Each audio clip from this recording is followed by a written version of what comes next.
Have you ever got down to the end of a tooling project and weren't quite sure how to get the finished look that you're after? If you want a nice, different toned color finish on your projects, I want to show you not just what products I use, but how to use them. So in this video, I'm going to give you a game plan for how to achieve this nice, finished, professional, clean look. Now, the project that we're using, this is a tooled piece that we did earlier in the series. If you look back on a video last week, we tooled up this pattern. If you want to tool this pattern and want this exact pattern for yourself, there's a link down below for the Leather Life community, and that's where this pattern lives. Jump in there, be a part of the community, get that pattern. The community is filled with people learning and growing and sharing together, so it's an awesome place to do that. Now, the project that we're doing, I figured, great little gift idea. This treasure box, it actually has a magnetic closure on here. So after we get done putting the finish on this product, I'm going to show you how to attach it to this box. If you want to do this exact project, there's a link for this box as well, where I found that at down below for you as well. But all the products that I'm using, I'll show you exactly what we're going to use, but more importantly, show you how I used them to get this look on here. So all the products and the applicators are right straight from our Leather Color and Finish Starters Kit. We love this kit because, again, as well as the products, we've put together the applicators, but we're going to use Phoebe's products. We got our neatsfoot oil, our resolene, walnut pro dye, black pro dye, and our medium brown antique finish. I'm going to show you what order we put these on in and how I apply them using all of my favorite applicators that come in that kit as well. So a lot of these products you might already have. If you don't and you want to get them, there's a link for this kit down below. But let's jump over back to where we started with a finished tooled piece and see how we get this color. Let's go. The first product we're going to apply is our Pro Dye, the Phoebe's Black Pro Dye. Now, I've actually put this into a wider mouth jar here just to make it easy to get in and out of with my brush and make sure we don't tip that over at all. But this one here, I'm going to be using right down in the backgrounds on all these spaces. Now, always just being careful not get too much dye on the brush,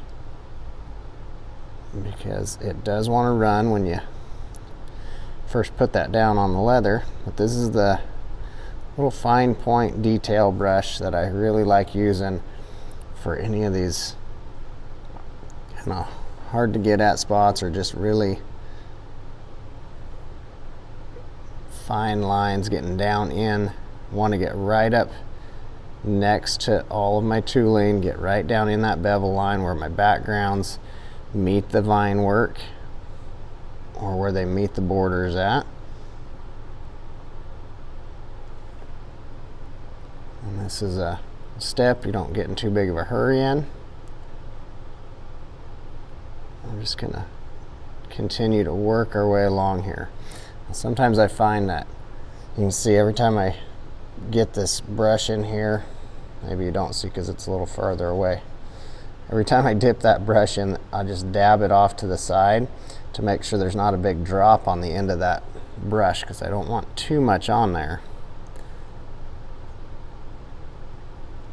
And one thing I find though is if I try to go too far in my space without getting a little more dye on there, then that brush will kind of scratch at it and can fling dye. So we don't want to be scraping that brush across there, because we don't want any splatter marks. We're just wanting to lay that dye in there, so make sure there's enough dye on your brush that it's actually coming off on there and you're not having to try to really scrape across there and brush at it. Okay, well, I'm going to keep going along and we'll get all these backgrounds dyed black, and then we'll immediately come back with the next product to apply on this. With all the black in place, now my next step is going to be these borders. So we're going to get out the Walnut Pro dye here. And again, I've put some in a bigger wide mouth jar, just to make it easy to get at. But the first applicator I'm going to get is this foam chip brush. Now be careful, these things will hold a lot of dye. So I dab that in there, and then I'll really make sure and get it dabbed off on the side so it's not carrying too much. Now I'm going to come around and we're getting on the borders of this.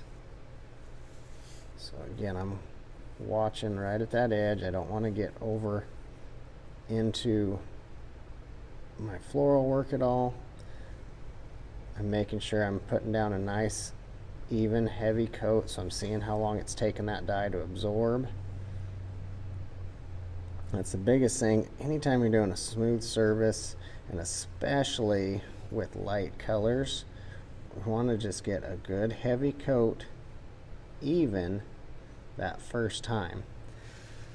It's taken a while to let that absorb so that when we know we're getting a good heavy coat in there. And all this leather is going to absorb dye a little bit different.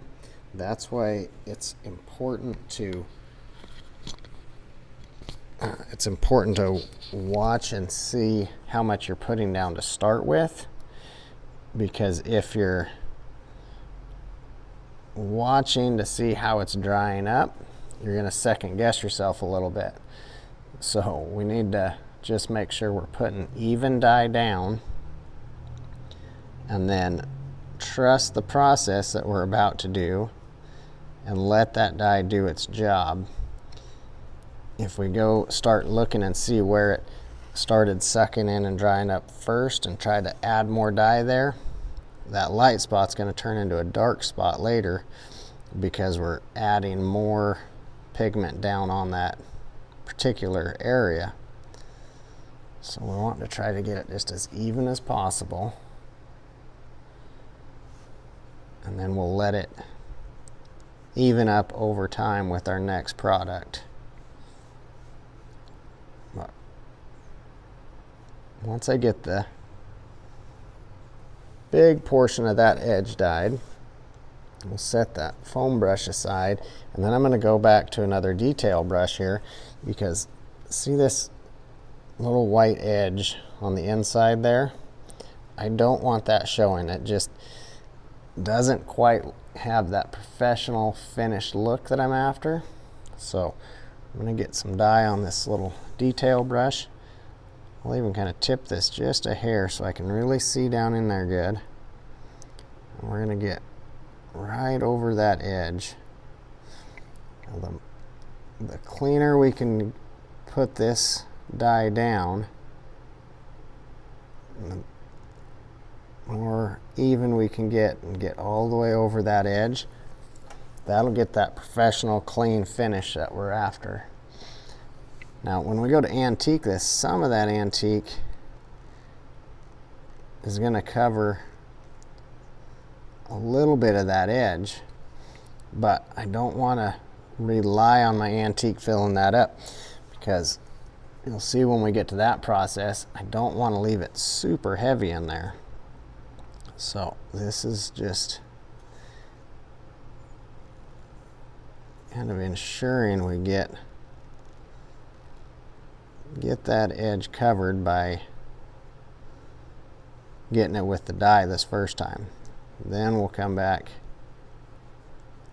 later on and get it all the way.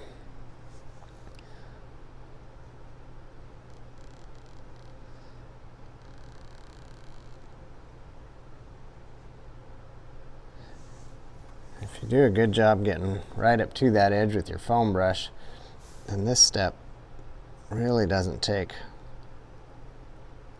all that long. It's just a little bit of a tedious process, making sure you don't slop dye where you don't want it. Now where the backgrounds are, I can be a little bit faster and not worry as much about that because we have a black background behind there, which is darker than this walnut. So I know that it's not gonna show up if I over dye that. It's also important when I'm doing this that I'm not slopping a ton of dye back up over the border where I just did it with that foam chip brush. Because if I get big old blotches out here, I'm doing the same thing I told you we didn't want to do by touching things back up, putting a whole bunch of extra dye in one spot.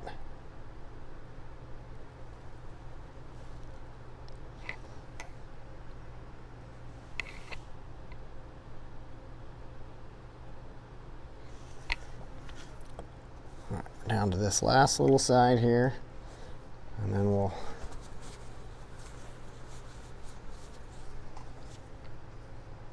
go on to our next product.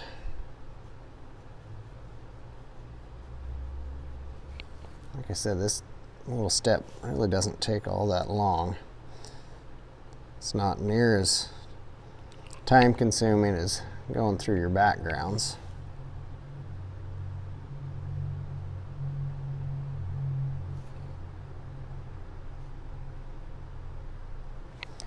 But taking that time and making sure that you keep that dye where you want, and more importantly, don't get it where you don't want it, is gonna help you produce a product that you're proud of. Oops, hit your camera on me there. Because a lot of mistakes you can cover up and repurpose in leather work, but dye work is a tough one because there's not a dye eraser out there. So now that we have that dye on there, this is why I'm kind of keeping the camera rolling. I didn't want to edit out of this because I want you to see that I'm not taking any extra dry time here. We're going to immediately go on to our next product, and that's going to be our Phoebe's 100% pure neatsfoot oil. Now, when I apply this, I'm going to apply it with my scrap of sheepskin there. We'll get some on that sheepskin, and I work in circles. Just looking for nice even coverage. If I need to get more, I'll get more on there. But going in circles helps prevent streaking. Now, why this oil's going on now is because this is going to help grab that dye and even that out, help to get nice even penetration with that dye, and get that good even smooth color that we're after. So we're going to let this part sit now. This is going to sit, we'll give it an hour. I'm watching for this color in my flowers to start sucking back. It'll go back a little bit more towards that original color. The oil's going to richen your color in your leather a little bit, but it's not going to leave it this dark. So we'll let that soak in, do its job, and we'll come back here in a bit and move on to the next step. That oil's had a chance to dry up and really even that color out really nice around the border. Backgrounds look really crisp. So now we're going to move on to resolene. Now, resolene we're going to use to put a seal over this leather here, and we're going to use it as a resist. I'm going to be using it out of my big jar here, but I give that a good shake. Now with scrap of sheepskin, I get a little bit of that on my sheepskin. Now, the idea with any of these finishes, we're going to work in circles here. So I'm going to work the circle right across here. I'm getting just nice even coverage. Get a little bit more, make sure I get it the same all the way down here. Now this is going to act as a resist for our antique, meaning we're sealing this off. That way our antique will not absorb into the leather, but just sit down in our cracks and cuts and all the definition that we've put in there with our tooling. Now the bubbles and things, I'm not too worried about that. If there's any big ones, I just kind of scrape that off there. But where they're down in those cracks a little bit, not a concern to me. We're gonna let this sit. We have a good even coat on here. We're gonna let that sit for an hour, and then we'll come back with our next product. Next product we're gonna be using, now that that resolene's had a chance to dry, is gonna be our medium brown antique finish. So this is a nice new pretty jar. Mine's a little bit covered up and stuff, so I figured I'd show you one that you could actually read. But I just keep a little chunk of sheepskin in here as my applicator. It's obviously been in there a while, because as long as that lid's on there, it stays just fine. So we're gonna get a little bit of here. Now, it's important to work in these circles, but we want to kind of work quick on this process, because the idea is that resist is going to make it to where our antique goes on, but we'll wipe off of the smooth part of that leather. Now the antique's going to do its job, but the longer I let that, or the resist's going to do its job, but the longer I let that antique sit on there, the more it's going to want to eat through that resist. So small project like this, I can do it all in one step. A bigger project, we might do it in sections. But we'll start just working in circles here. Again, that circles are going to help make sure we're getting down in all the bevel lines and cut lines and tool marks. Get just a little bit more here, make sure we get plenty to make it around here. All those decorative cuts are really going to pop when we use our antique like this.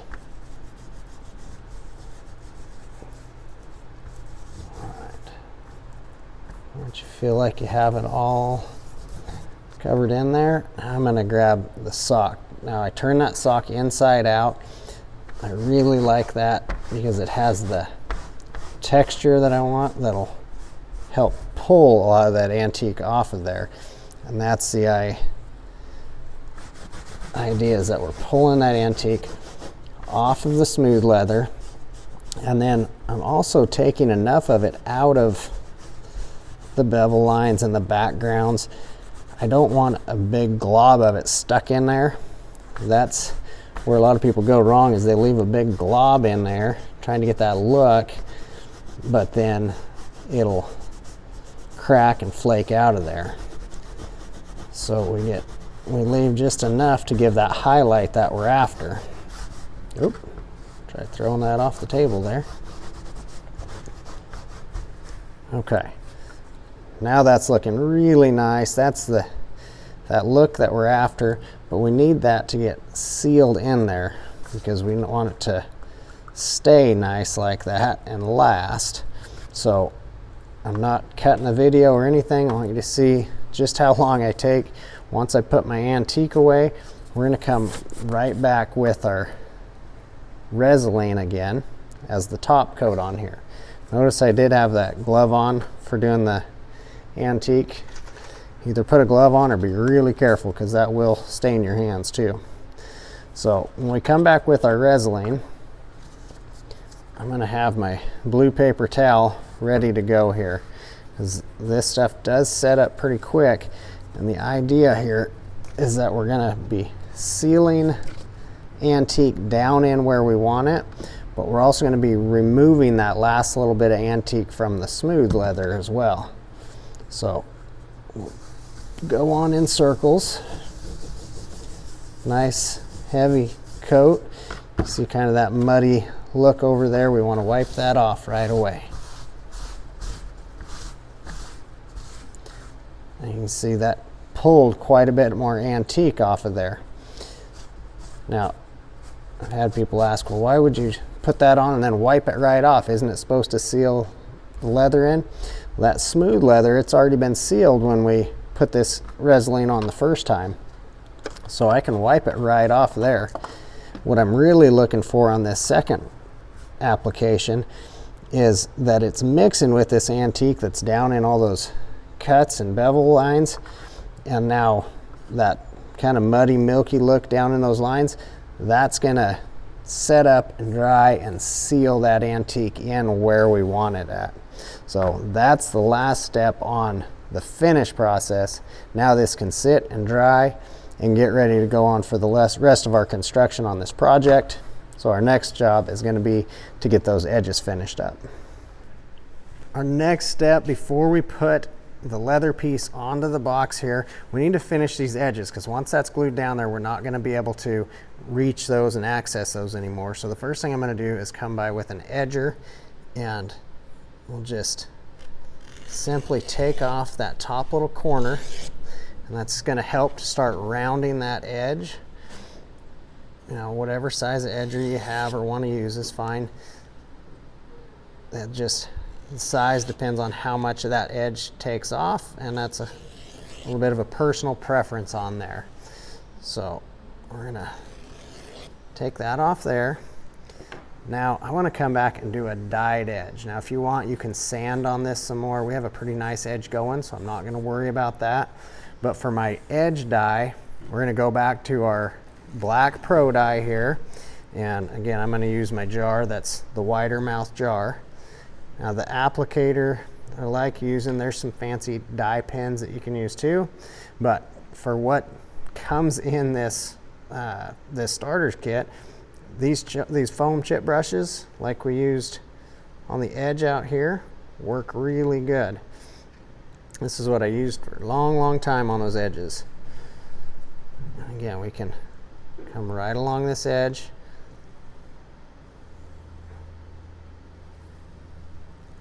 See how nice that covers that edge when we do that? They hold a lot of dye, so remember we dabbed that off. We don't want to get dye dripping everywhere. And because we're gluing this down on that flat surface, we didn't edge the back side of this with that edging tool. We just took off the top side, so the back's still flat out there onto that corner. I'm going to put the lid on this to avoid any unforeseen accidents in the shop. We don't like dye getting spilt, so I can move that out of the way. And now our next process is going to be an edge slicking solution. So I'm going to choose gum tragacanth. This is a good product. There's several good products out there, but this one works really well. And with a little dauber here, we're going to put that edge solution right over where we just dyed. I'm making sure I don't have a bunch so it's slopped over the edge. We'll work probably 2 sides at a time on this.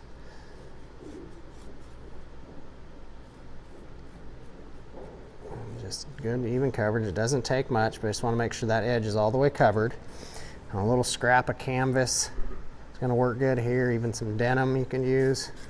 But now we're just adding a little friction, a little elbow grease, and that friction and pushing against that edge as I'm running along that. Now we get that nice smooth, kind of a shiny edge that we're after. I like the look of this black, kind of tied in with the black of the backgrounds there. Turns out really good.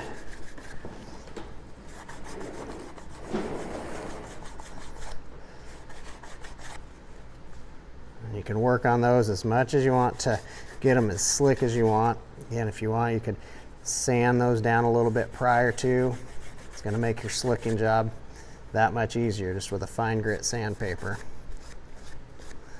That's feeling pretty good. So I got 2 more sides that we're going to slick up doing the same process, and then we'll talk about attaching this to that box there. For attaching our leather to the wood box, I'm going to use a contact cement. So I have my glue can here. I prefer to use barge contact cement, but you can go to the hardware. Really, any contact cement's going to work pretty much the same for you on this. But before I glue this down here, this box has a nice smooth finish on there. I want to rough that up so it takes the glue really good. Now, when I set this in here, we're going to have just a small, not even an 1/8 inch gap around the edges, so that way we're not binding up against the side of that trying to put that in there. So with that in mind, with that little gap all the way around there, I take that lid out. You can see how that there's a little extra gap down here because of what tucks underneath the side of that. So I have a piece of sandpaper here. This is, what is this, 180 grit. And I'm gonna come inside here. Again, I'm gonna make sure to leave my nice finished wood right out on that edge. But anywhere that leather is gonna cover, we're gonna come up here and just sand that finish off that they have on the wood here. And that's gonna help this glue really take hold when we put that on there. So I start by my border here so I can be real careful. That way it'll still have that nice finished wood edge right around my tooling. But we want that all sanded down where it's gonna take that glue on a little bit better. And in here I can see that varnish or finish that they have on that wood coming off as we get down through there.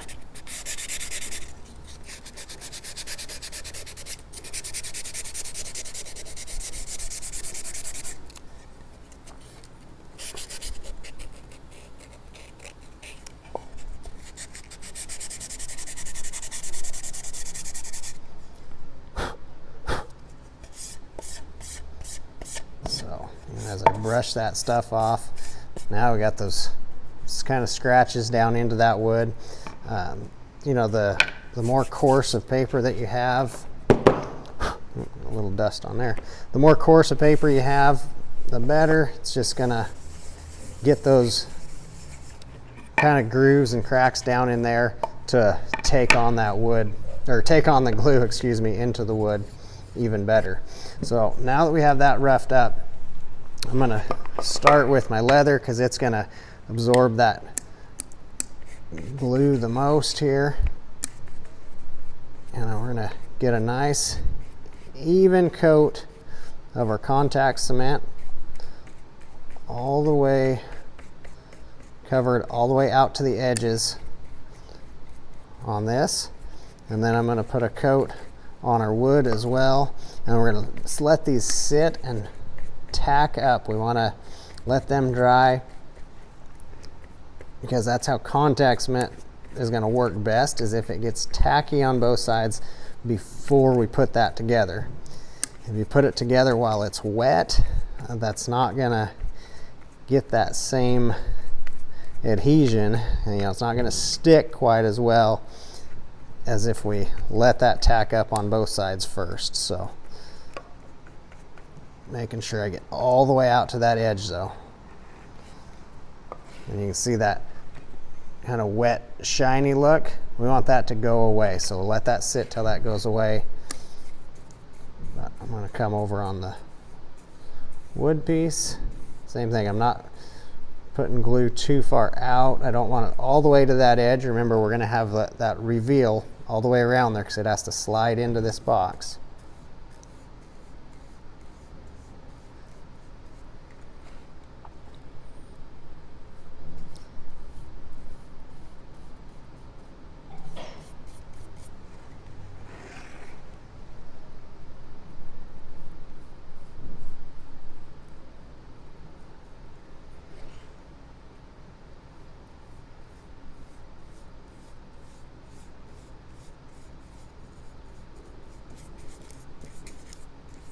And glue goes a long ways on a smooth surface like this because it's not absorbing in near as fast as it absorbs into that leather.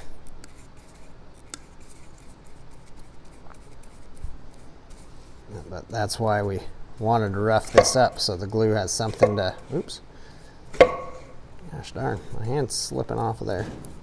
There we go. That way that glue doesn't just peel off the smooth layer there. Just get some of the excess glue off my brush. Put that cap on. We're gonna let these sit for a few minutes. This is already starting to dry in there good, but we still have a little bit of that wet, shiny, and kind of that still smooth, liquidy feel to that. We want that to dry up enough to where it's more tacky. See, this side's starting to soak in and tack better. That one's still a little wet and not as tacky. So we'll let that sit for a little bit and then we'll come back and look at it. Okay, I've let this dry. You can see it feels good and dry now. Even that one feels dry. Now we're gonna come back, instead of just putting them together right now, because we're not doing any sewing or tacking or anything, this is all glue that I'm relying on. So that first layer is now act like a primer. It's gotten down in my materials. So now I'm gonna come back with one more light coat, and you'll notice your glue is gonna go further this time. It don't take near as much glue to get across here, because the first time I put glue down there, it was absorbing into that leather. That's what I mean acting as a primer, because now this layer is just skimming right across the top of that first primed glued layer there.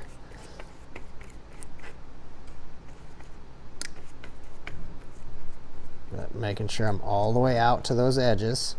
Notice if I glue off an edge like that, I can get all the way to the edge without getting glue on my edge. If I'm coming like this out on that edge, it's gonna glue that edge. But if I come out away from there, it saves you making a mess. Okay, same thing here. I'm gonna put another real light coat across here. It's not gonna take much. The better you've sanded, the more glue it's gonna take down. But it really doesn't take much there. If you go too thick, that can be a problem, because then your glue can just kind of peel away from itself a little bit. So nice thin even layers there. Get the extra glue off my brush. And now we're gonna so you can see that's already tacking up really, really good now compared to that first time. So we got this, got a little bit of wet look in there. This is getting nice and tacky here where it's dried out.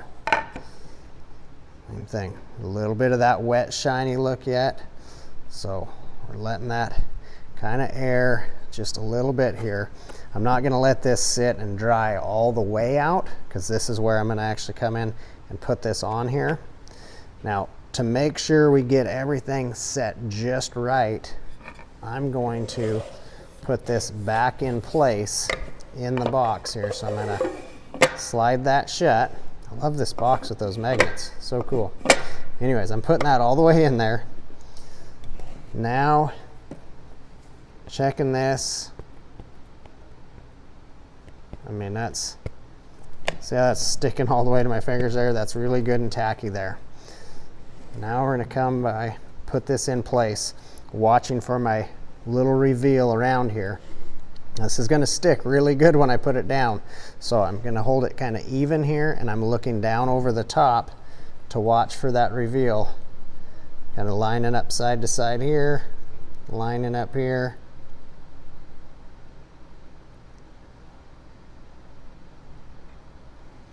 Let's go down. I'm not pushing all the way down yet until I just barely have that over there.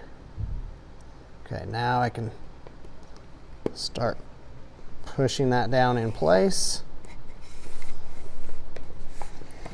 Take this lid out. Now it's going to allow me to get around this edge. Make sure we really get everything pushed down. I don't want any pockets or anything behind that. And now we'll let this sit, and it's going to finish, that glue will finish curing and have a really nice hold to it. Now we have a super awesome customized treasure box.